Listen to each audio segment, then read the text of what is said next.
Bonjour à tous. Nous allons maintenant entendre Mike Callan.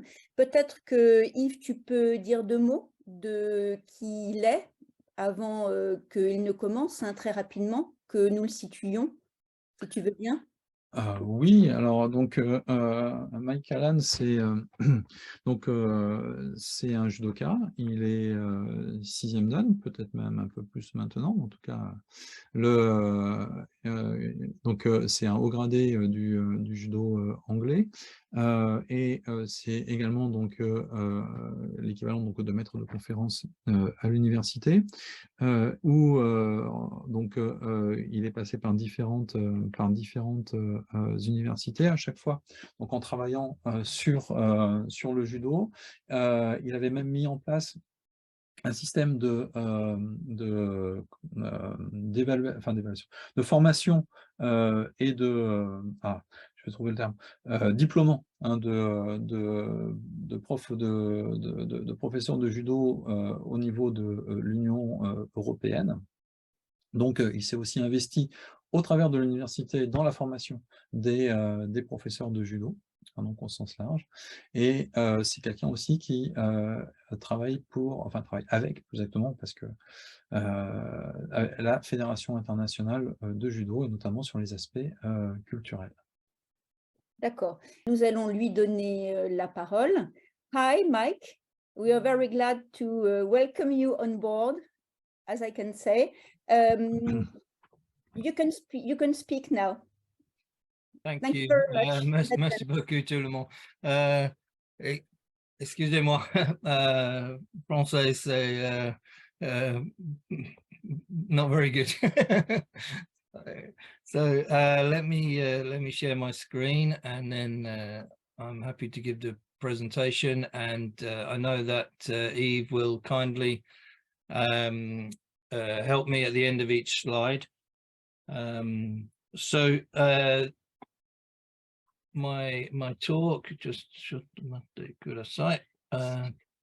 talk is. Alors, excusez-moi, on va préciser que pendant que vous allez parler, Yves va mettre la traduction dans la discussion collective. Oui. Oui. La traduction des slides, hein, voilà, de la traduction des slides.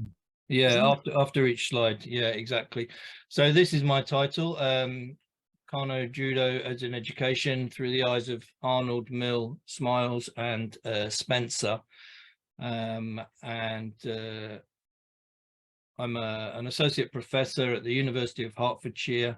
I'm a member of the International Judo Federation Scientific Committee, and I hold the judo grade of 7th dan.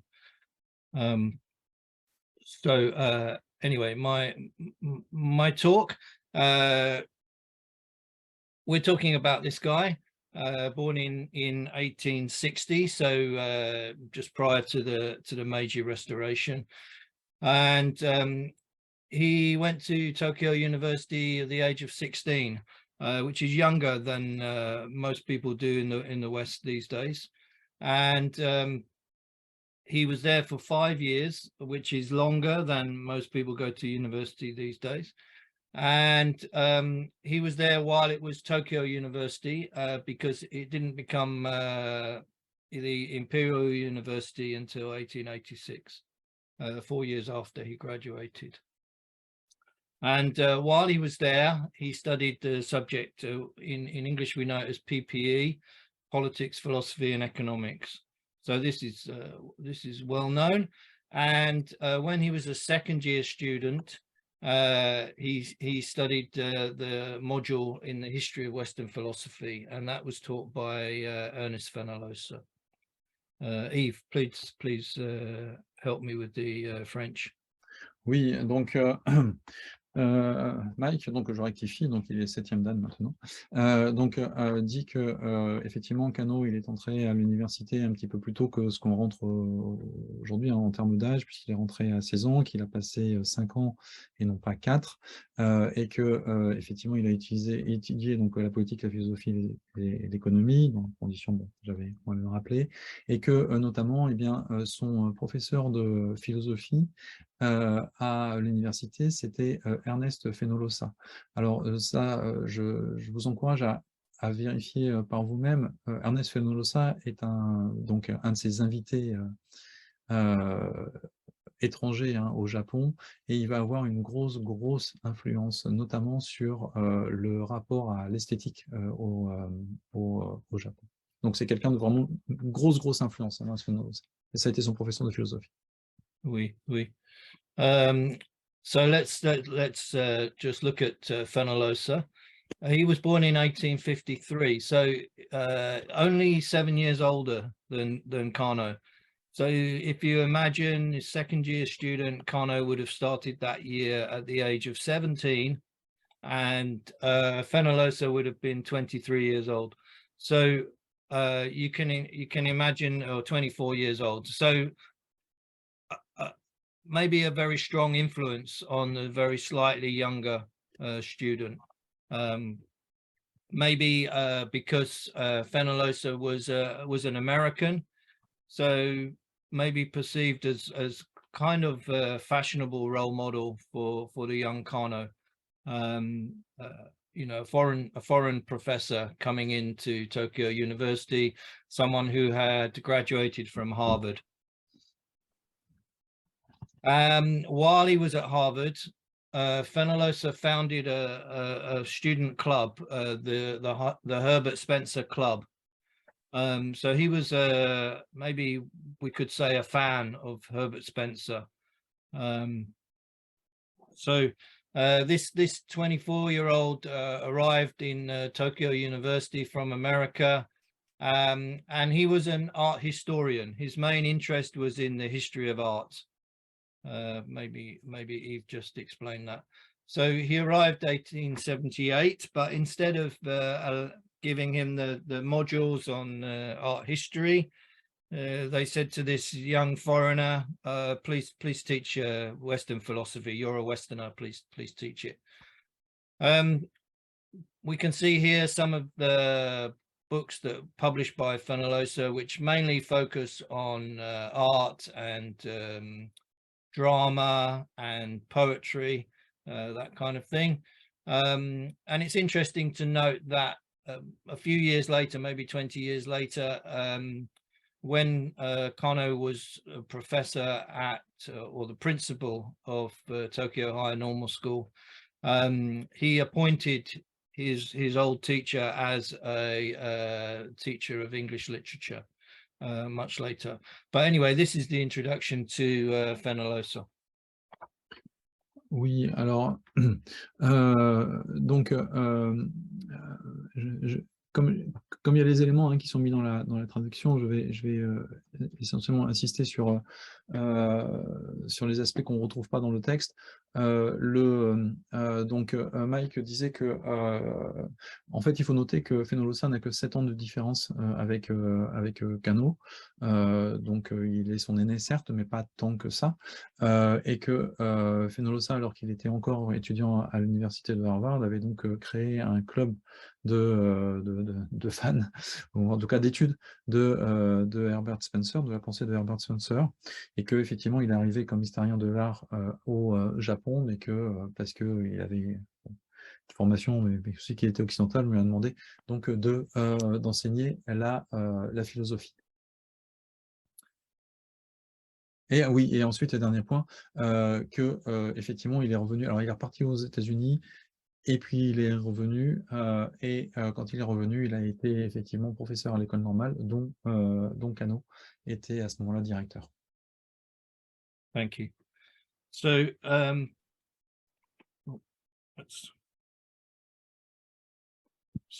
just briefly, let's look at the curriculum that Fenollosa taught Kano in the second year in Western philosophy.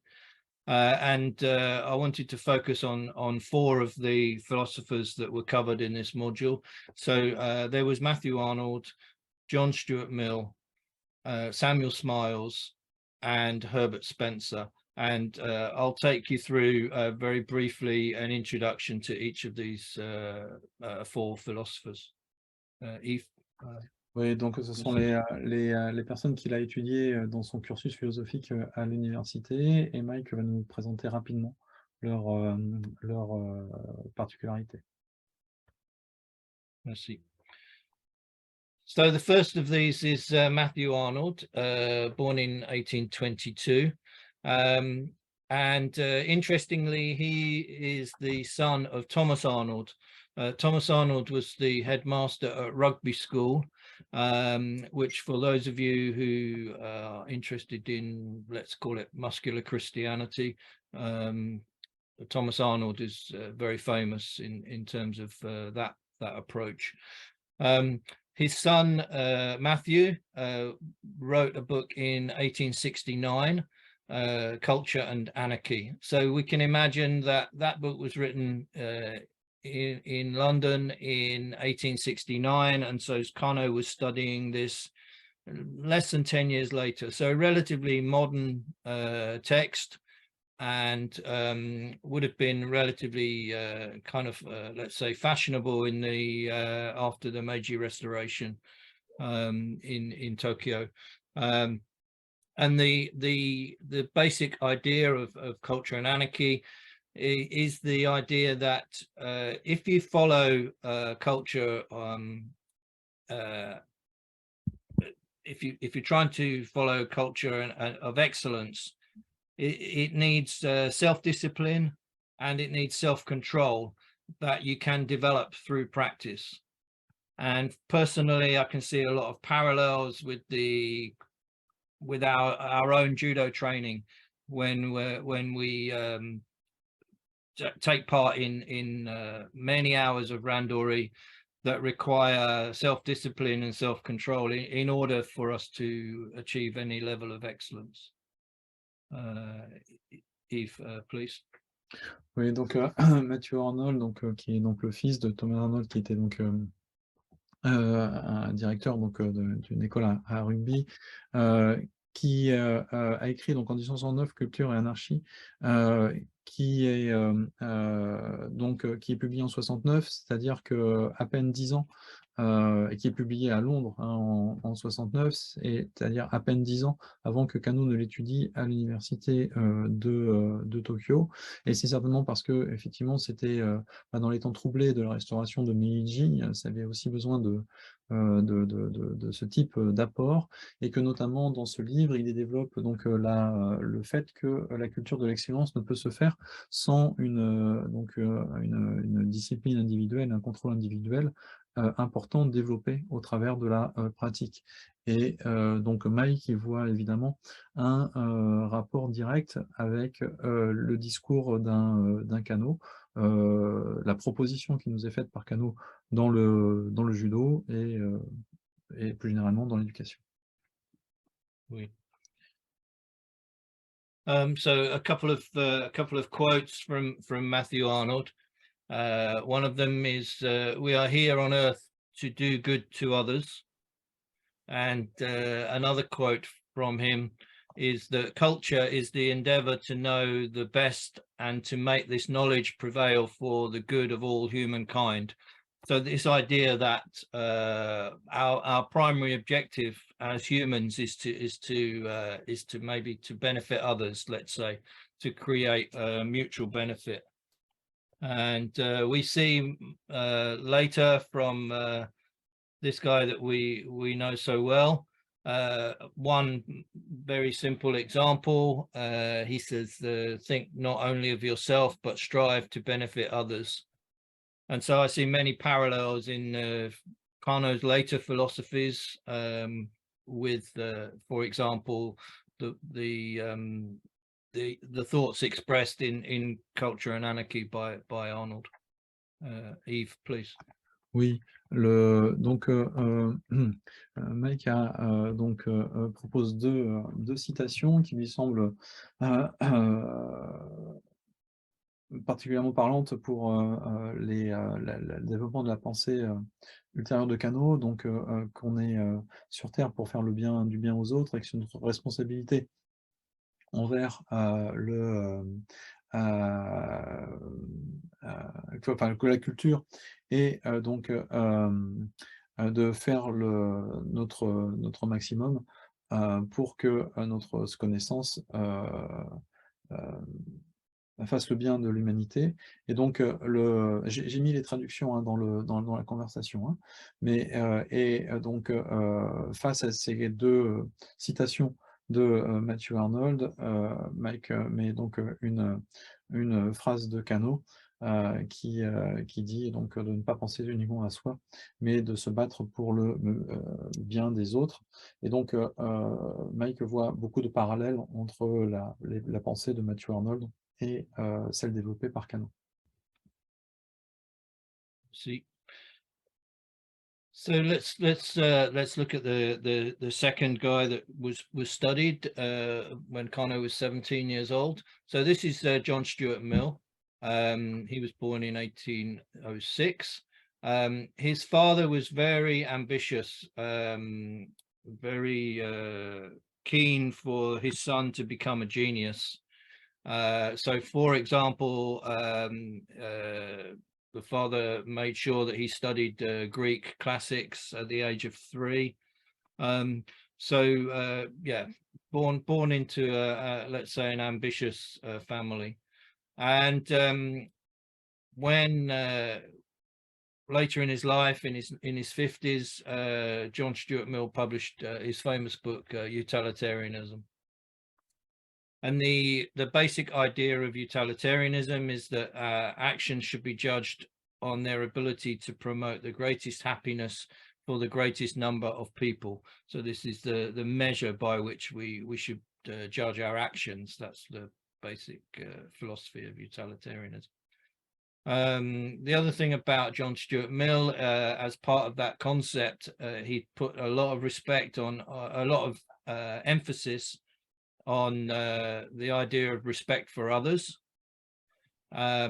which of course we find within judo, within the concept of reigi in judo, and also he talked about the proper use of power, and we can see that manifest actually in the physical aspects of judo in terms of the most efficient use of power.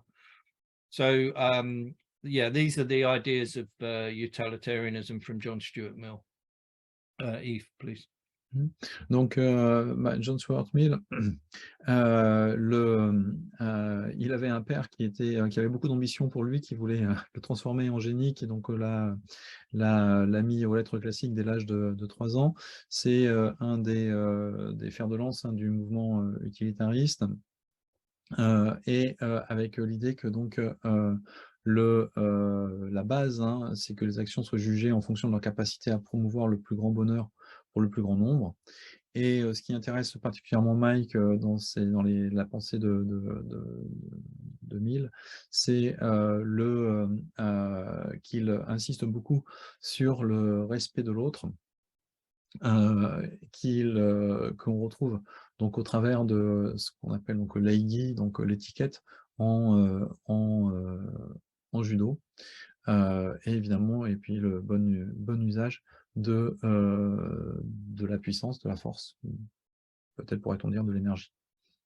Oui.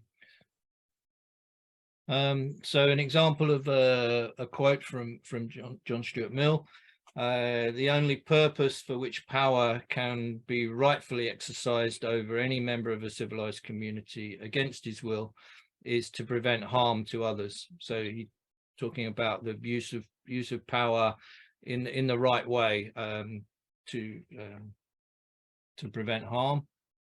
And here we see within essentially what we could call Kano philosophy, is basically a definition of Seryoku Zenyu, I suppose. Best use of energy is to apply oneself, to use one's energy in the highest and best manner with virtue as the objective.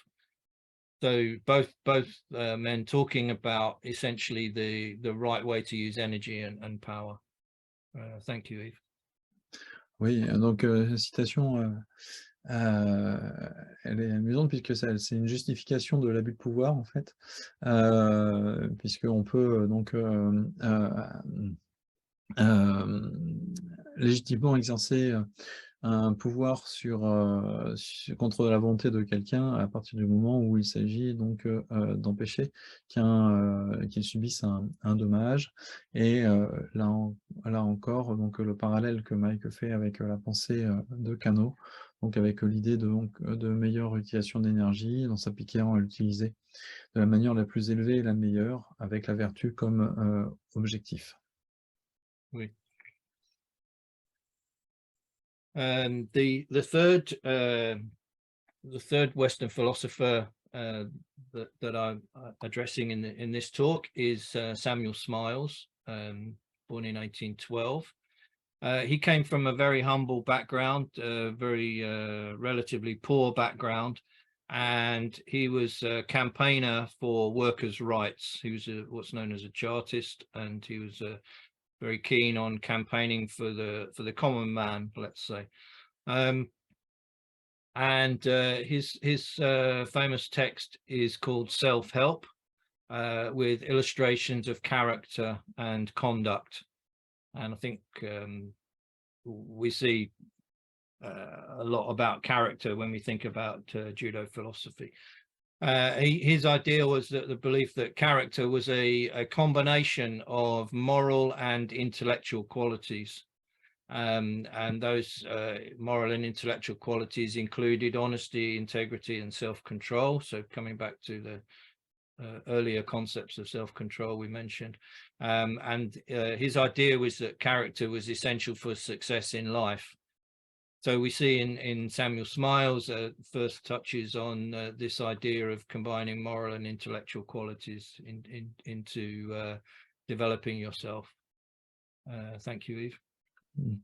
Donc, Samuel Smiles, lui, il a des origines beaucoup plus humbles, et il commence donc par lutter pour les droits des travailleurs.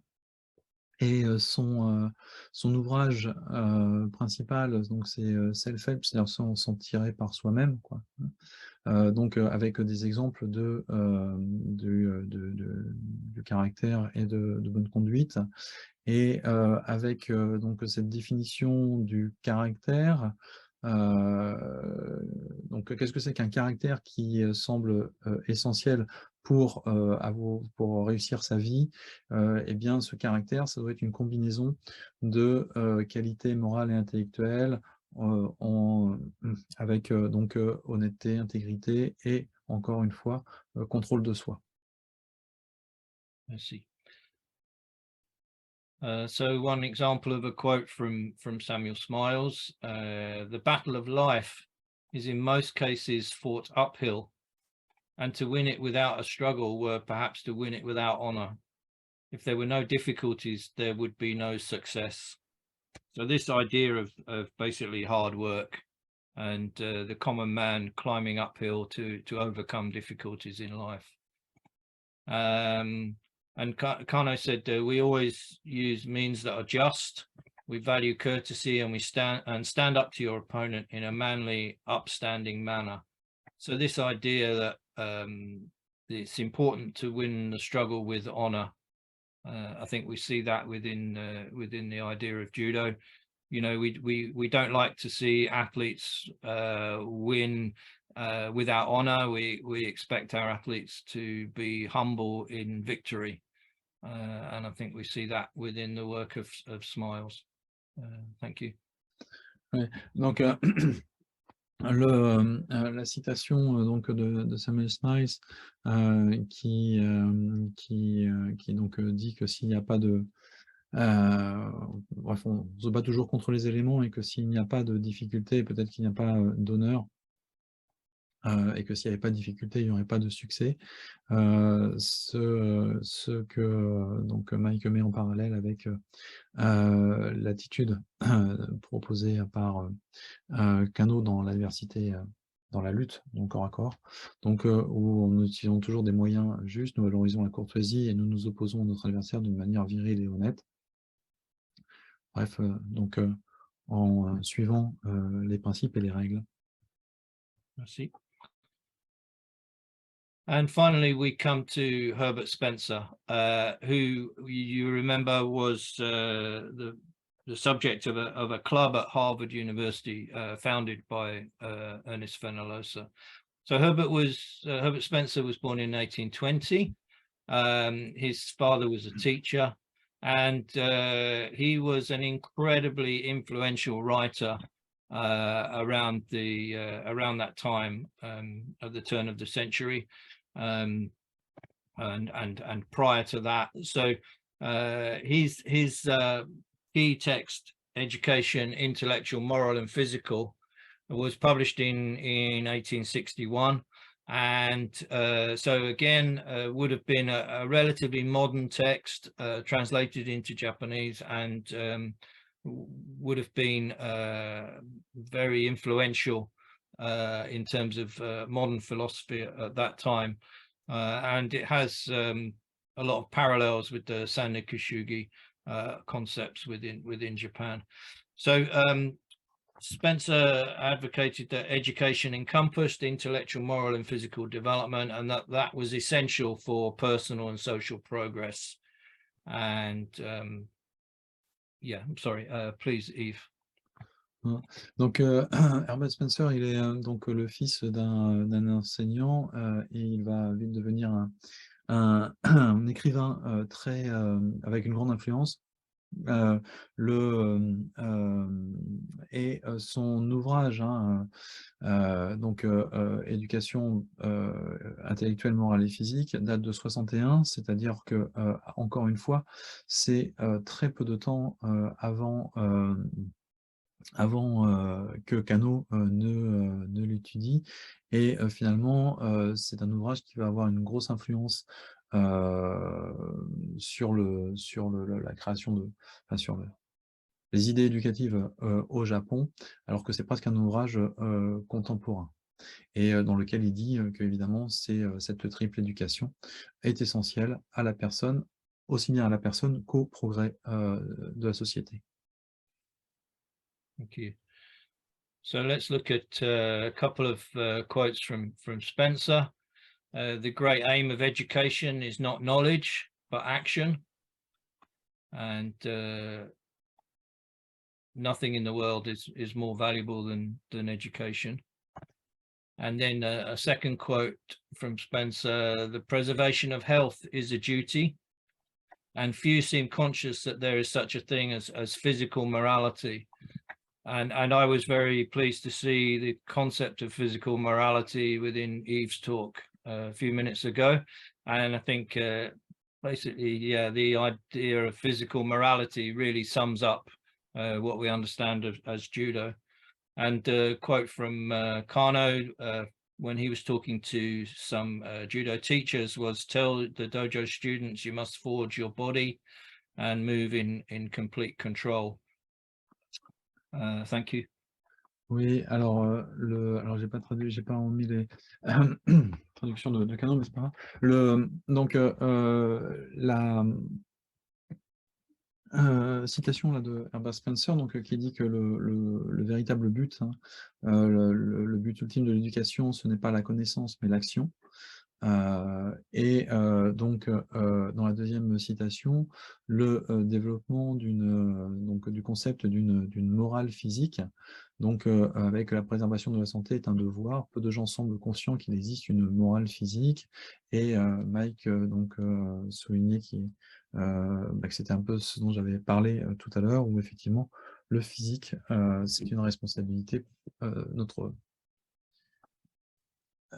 éducation physique personnelle est une responsabilité que nous prenons vis-à-vis de la société. Merci. So let's just come back to Ernest Fenollosa's graduation speech in 1882, so the year that Kano graduated.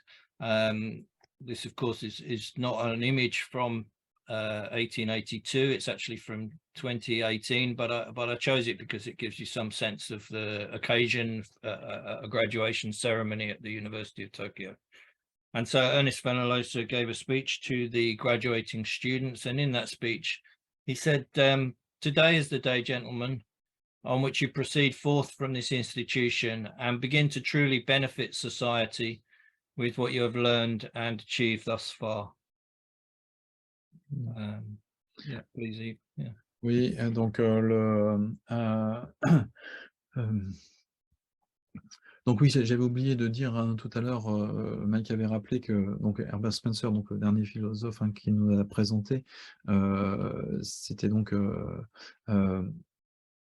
la personne pour l'étude des textes, enfin, je recommence. Donc Spencer, c'était donc quand Ernest Fenollosa était donc étudiant à Harvard, il avait donc créé ce club d'études donc de la pensée de Spencer. Hein, et donc là, on revient à Fenollosa, qui donc là était professeur à l'université de Tokyo, et donc au discours que Fenollosa a prononcé en 1882, c'est-à-dire l'année où Kano est sorti diplômé, même si la photo ne correspond pas, où donc il s'adresse aux jeunes gens qui quittent donc cette institution en disant: aujourd'hui est le jour, messieurs, où vous sortez de cette institution et commencez à faire bénéficier la société de ce que vous avez appris et réalisé jusqu'à présent. Oui. And so if we jump forward, we know that Kano spent many years developing the let's call it principles of judo. Many people think they were invented at the beginning of the Kodokan, but of course he was 60 years old when he presented these as part of the restructure of the Judokai into the Kodokan Cultural Council in 1922. And so we can see within these two tenets some very strong parallels with the work of the four philosophers that Kano studied when he was 17 years old. So within Seiryoku Zenyo, I think maybe this is a Kodokan definition: to fully utilize one's spiritual and physical energies to realize an intended purpose. So talking about essentially the right use of power, and the most effective use of mind and body may be described as a maximum efficient utilization of energy. So this idea of utilitarianism, essentially. And then if we apply Seiryoku Zenyo to society, we arrive at the concept of Jitakyoi.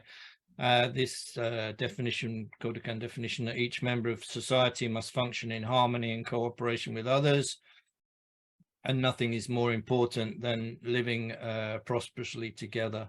So maybe the ideas of Matthew Arnold about working collaboratively and benefiting society, and also the final speech by Fenollosa on Kano's graduation, where he encouraged the graduates to go forth and benefit society. Thank you, Yves. Yeah. Alors, donc, en 1922, Kano va créer donc l'association culturelle du Kodokan. Et dans les statuts de cette association, c'est la première fois qu'on voit apparaître donc cette formule de Seiryoku Zenyo, dont j'ai parlé après, qui va développer ensuite. Donc, Mike voit dans la formulation donc de cette bonne utilisation de l'énergie l'influence des 4 philosophes dont on a parlé auparavant et qu'il a étudié à l'université de Tokyo.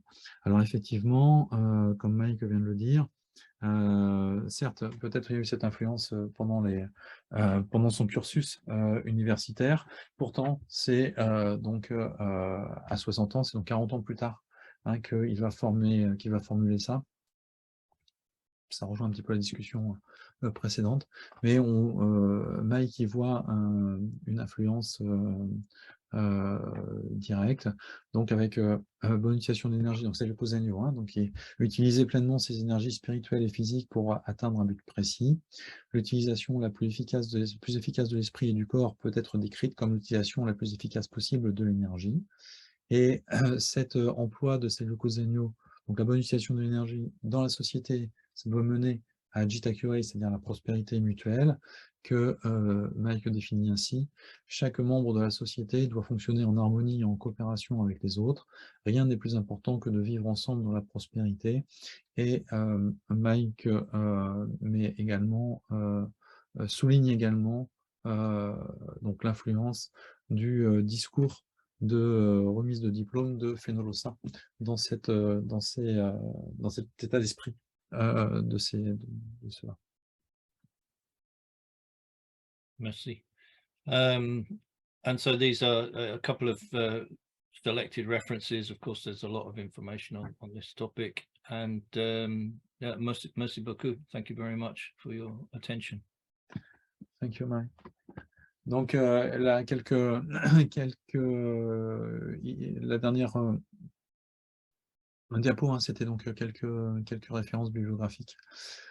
Peut-être que... Thank you, Mike. Oui, thank you very much. It was very interesting. Thank you. Thank you.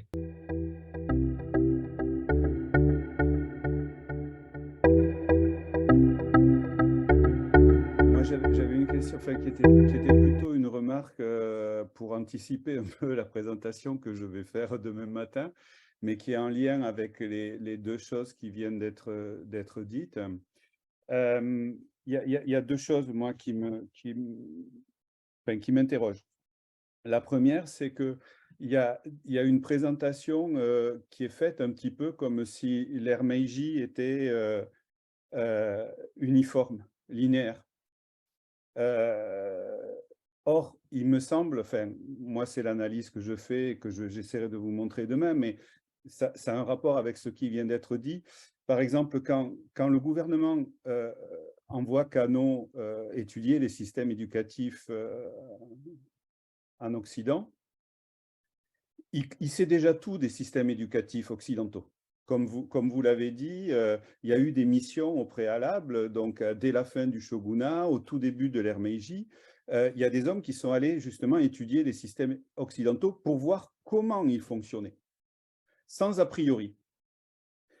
Et à partir de là, ils ont essayé de construire leur propre système éducatif. Quand Kano est envoyé au Japon, le système éducatif, il existe déjà. Et les Japonais savent en gros comment fonctionnent les autres systèmes éducatifs. En revanche, ce qui s'est passé au moment où Kano y va, c'est que dans l'histoire de l'ère Meiji, il y a une rupture entre les 10 premières années et ce qui se passe ensuite. Et quand Kano y va pour étudier, à mon avis, hein, le gouvernement l'envoie pour étudier un système éducatif, mais dans le but d'y trouver éventuellement des éléments nouveaux, mais allant dans le sens de l'éducation qui a déjà été décidée au Japon. C'est-à-dire que des choix ont été faits. Et donc, l'étude que va mener Kano n'est pas du tout la même que celle que les premiers de la fin de l'ère d'Edo ou du tout début de Meiji ont mené sur ces systèmes éducatifs. C'est-à-dire que les premiers y vont alors qu'aucun choix n'a été fait, tandis que lorsque Kano y va, des choix ont déjà été faits. Et ça rejoint aussi alors moi je ne suis pas du tout un spécialiste de Kano, hein, mais ça rejoint aussi la première intervention sur Spencer, Smiles, Mills. Ils ont tous été traduits dans les années 70. Et en tout cas, toutes les grandes figures intellectuelles japonaises, donc les gens comme Fukuzawa, etc., connaissent ces philosophes qu'ils ont lus souvent dans le texte, avant même leur traduction en japonais. Donc, quand Fenollosa les présente dans les années 80 également, ils sont déjà connus au Japon. Donc, moi, ce qui m'intéresserait de savoir sur cette question, c'est plutôt de qu'est-ce que Kano Jigoro va en tirer que ses prédécesseurs qui connaissent aussi ces textes-là n'ont pas tiré, puisqu'on est dans deux ères Meiji qui sont différentes. Ma deuxième remarque aussi, c'est que Alors, moi, je le ferai aussi demain, je parlerai de modernité, mais je vais insister sur un point qui me paraît important, c'est que les Japonais de l'ère Meiji, de manière contemporaine, ne se sont jamais placés en termes de… Le terme modernité, la modernisation n'est jamais utilisé. Ce que les Japonais du début de l'ère Meiji cherchent à atteindre, c'est la civilisation. Donc, par rapport à un état de barbarie dans lequel ils pensent eux-mêmes être dans ces années-là. C'est-à-dire qu'ils considèrent que, non pas que l'Occident est moderne, mais ils considèrent que l'Occident est civilisé dans le sens qu'il est plus civilisé qu'eux-mêmes. Et donc, ce qu'ils cherchent à atteindre, c'est un niveau de civilisation égal à celui de l'Occident. Et quand ils vont chercher des modèles, entre guillemets, en Occident, justement, ils ne vont pas chercher des modèles, ils vont chercher des raccourcis vers la civilisation. Donc, et là l'Occident a fait, de manière contemporaine, un contresens complet, à mon avis, sur la démarche des Japonais. C'est-à-dire que les Japonais n'ont jamais cherché à imiter l'Occident. Ils ont cherché à rattraper l'Occident. Et ils ont eu cette intelligence, dans ces années-là, les grands penseurs de l'ère Meiji ont eu cette intelligence de se dire, en fait, les Occidentaux ont mis 200 ans, 300 ans pour arriver à l'état de civilisation où ils sont. Nous, si on met 200 ou 300 ans, on sera colonisé, on est fichu. Donc, on va pas perdre le temps à faire tout le chemin qu'a fait l'Occident, et on va simplement aller voir ce qu'ils ont fait pour en arriver là où ils en sont, et on va prendre ce qui nous convient pour faire plus vite et arriver au même niveau. Et je reviens à ma première remarque, et c'est là où tout change. C'est que quand Kano va au Japon, pardon, en Occident, en 1880, le Japon est devenu un État qui n'est pas encore très fort, mais qui n'est plus du tout le Japon du tout début de l'ère Meiji. Et donc, la problématique, les questions, les questionnements, et sans doute la lettre de mission ou la feuille de route avec laquelle il y va, n'est pas du tout la même que celle des Occidentaux. Donc voilà, donc c'était plus cette remarque que cette question, parce que sinon, en fait, je prends de l'avance pour ma communication de demain, parce que je pense qu'on va vers une mauvaise compréhension, y compris de ce que je pourrais dire moi demain, si on ne pose pas qu'il n'y a pas une linéarité de Meiji, et que des choix au moment où Kano devient adulte et entre dans la vie, on va dire, professionnelle, au Gakushuin, mais surtout après, le Japon n'est plus le même que celui du début de l'ère Meiji, et des choix politiques ont été faits dans le cadre duquel l'action de Kano doit se développer. Voilà, je m'excuse d'avoir été. Donc, merci pour finalement ces deux questions. Hein. Est-ce que quelqu'un veut bien prendre la parole? Yves, éventuellement, enfin, tu penses que Mike a un peu compris ou pas? Yves? Oui,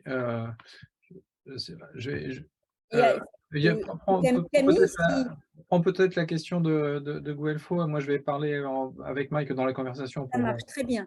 Donc Guelfo, si vous voulez bien prendre la parole. May I ask my question in English? Then maybe, okay. Yes.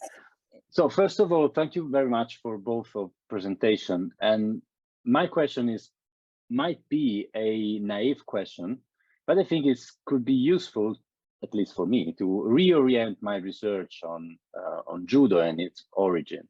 And my question is, what is the role, if any, of Taoism in the philosophical origins of judo? Because I've noticed, and I think it's quite clear by the last two presentations, that judo had, since its beginnings, a very strong Western philosophical basis. But on the other hand, we have the Taoism that still resonate in the Do. And Kakuzo Kakura, for instance, in the book of Tea, he worked at this book in the US while teaching in the US, in the USA, United States of America. And he states in the third chapter, if I remember correctly, he states that Taoism strongly influenced the arts of grappling and fencing, the Japanese arts of grappling and fencing, in a very general fashion. He states that. It does not says anything more specific. So I wonder if this statement could be applied to Kano's Kodokan Judo, to his codification of Judo, and because maybe we don't have, or we lost track of the influence of Taoism in the Do. That's my question. I don't know if there is any. Alors, Thank you. oui, merci.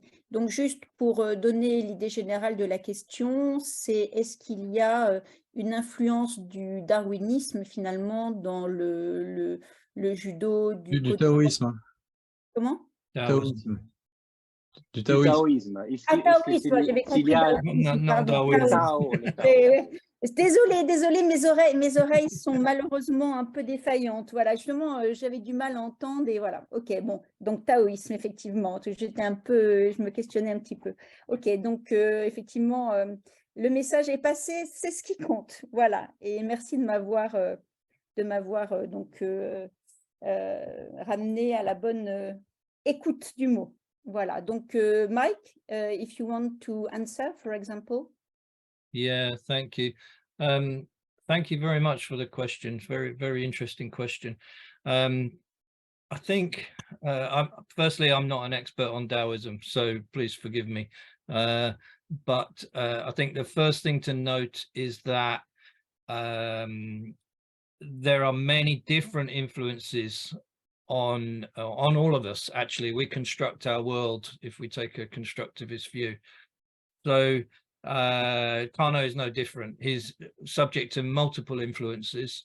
Today I just focused on the Western philosophers because not many people talk about that really.